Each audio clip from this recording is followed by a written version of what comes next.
Hello, good day everyone. I am Lori Jean A. Reyes and I will be your speaker from the Group 2. So from the previous report, they've discussed about how millennials joined the information age and how these technologies and media affect their lives. So in our group, we are tasked to discuss the chapter 2 in our module, which is entitled Old Media from the New World. But before that, I want you to ask, what comes first in your mind if you hear the terminologies old media and new media? So as the discussion goes by, you will be able to determine how these two aspects influences each other as well as its changes. You are going to analyze the possible solution on the death of old media, and you will be able to understand the importance of old media. In the first part, there are three researchers who explained how does the internet affect traditional media. Now let's see, according to Croteu and Hoynes 2003, they say that today is the new era of communication. Why? Because it was made sense that the internet has the main purpose of having a flow of information. At some point, internet gained attention in unstoppable development, so people can now retrieve new information and new knowledge over the internet. The second one is Holmes 2005, which says that people are acting and living their lives attached to this technology. Do you agree?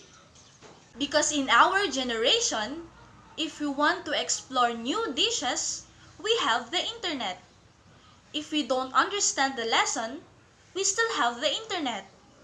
If you want to rest and be with our comfort zone, just find Korean drama over the internet. So we cannot deny the fact that internet is not just for information and knowledge, but it is also for entertainment and other purposes. The last one is according to Castells 2003. He says that internet gave people the idea of the internet by means of communication. How? Through Messenger, Viber, Telegram, or even blogging. And because of the concept of internet by means of communication, it allows the audience to have freedom of information and speech by expressing their own thoughts, ideas, emotions, and feelings, as well as internet gives people the opportunity to interact with other internet users.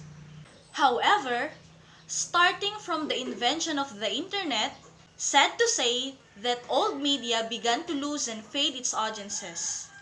The only purpose of the old media today is a major source of public information, and it was a huge challenge to them to survive from the dying industry.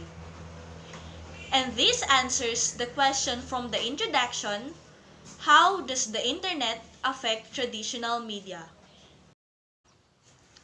Let's now proceed to print media.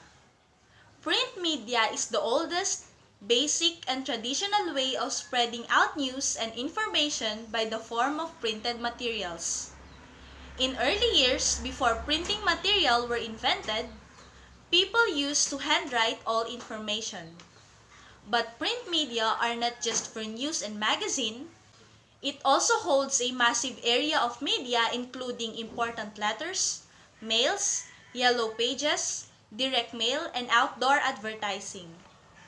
Majority of the information coming from this source are considered as true information. According to Husted 2017, basically this involves personalizing print media to let customers feel more connected to your brand. The art of printing started in China during the Tang Dynasty, made up of carved woods. The first book was published in 868 AD, entitled Diamond Sutra by Wang Chik. It was followed by the discovery of paper by the Egyptians in 3500 BC and made paper papyrus strips by pressing it together until printing materials were discovered. Let us now proceed to the types of print media. The following terminologies are now familiar with you, but I'll still be discussing it for further knowledge and to know its features and purposes. Number 1 is newspaper. Newspaper used to disseminate reliable news to huge mass of people. Newspaper was considered to be the most popular form of print media and was delivered usually at homes or available at newsstands and stores. Number 2 is newsletter. Newsletter is a source of information for small communities or groups. The people who are subscribing to a newsletter share same interests regarding a certain topic or event used for promotional use. Number 3 is magazine. Magazine offers articles about various topics like entertainment, celebrities, food, fashion, and many more.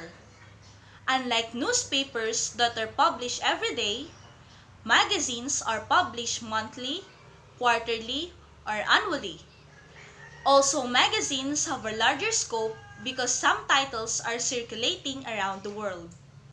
Number 4 is banner. Banner are used to display slogans, logos, and other specific messages. It is usually made of cloth or paper that are used for advertising and promotion of some products and companies. Number 5 is billboard. Billboard are printed in huge size that are made for advertisements with graphics and texts. This helps to catch more attention to people and to be read from far distances. It was considered to be the costliest kind of print media. Number 6 is books. Books are the oldest kind of print media that provides variety of genres and topics like literature, history, fictional stories, romance, science, and so on. Books are not limited to give knowledge, but they also provide entertainment to its audience. Number 7 is brochure. Brochure gives information about a certain company or an organization. Usually, brochures are for giveaways so that brands can be remembered by people. Number 8 is flyers. Flyers is mostly used by small brands to help them build their names to the industry. It is usually distributed to malls, exhibitions, events, or parties. Number 9 is direct mail. Small businesses uses direct mail to develop awareness to the consumers and generate the list of products and services for advertiser. However, this type of print media is difficult to maintain. It tends to generate purchasing responses than television and appropriate to campaign the image advertising than to indirect. Number 10 is yellow pages. Yellow pages shows and arranges the list of advertisement information. This helps the consumer to easier scan according products and services available, location, phone number, business hours, special features, discounts, delivery policies, and emergency services. The last one is outdoor advertising. A directional marker to point customers towards the business as its strength. This may come into two forms, which are billboards and transit posters. Since print media is considered in providing factual information and mention about its various types, let us now move on and discuss about the death of print media. The slow death of print media is evident to the current generation. Books are now turning into e-books, and newspapers are now flashed into the screens of our devices. The current generation is attached to the continuous innovation and development in technology. All these changes in technology make most everything faster, though technology is good at some point, but this may sacrifice the quality and factuality of the news that people may receive. Fake news is widespread in the internet and journalists were being pointed as the cause of this. Some of the sources are not really credible of writing such news. The advancement of media technology relinquishes the quality of its content. Unlike print media, we can say that it is factual for it goes through processes of fact-checking and copy reading. Besides that, there are still more bad effects of the death of print media. It can eradicate the businesses of local newspaper publication that has not made its name online. Smaller communities will be having a hard time to receive local news. It will tear down the number of jobs that can be offered to people. You may thought that quick news is convenient, but it is not always reliable and good for readers. News produced in press may seem slow, but its contents are more accurate and factual. Maybe we really just have to let our patience prevail to get the quality news that we deserve. The newspaper. Newspaper is predicted to begin since the year 1960s. But life of paper is still going until now. It's been almost 92 years since television was made. It was allegedly believed that this new electric television broadcast will be the death of newspapers and other print media.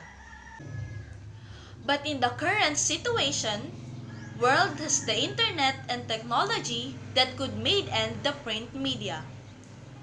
But according to the survey conducted by the IPSOS with 4,500 European consumers, they revealed that 80% of people prefer reading on paper than on digital media. Let us also consider that print media is a sensible print. The sensible print delivers a sense of comfort to the reader by holding and reading the material. This allows the reader to familiarize the user which or where the crucial information they are reading. In online media site, there are articles that leads to another link which might be lead to a whole cycle of the undying link which can make the reader having a difficulty to navigate what was the information they were reading. Let us also consider that newspaper is error-free news. Because according to Mayer 1988, newspaper is comprised of 5 dimensions including accuracy, fairness, bias, completeness, and trustworthiness. Newspapers and magazines are seen to be more credible, balanced, and honest information, providing accurate balance of storytelling, complete information, and unbiased news. Let us also include that newspaper is considered as historical sources.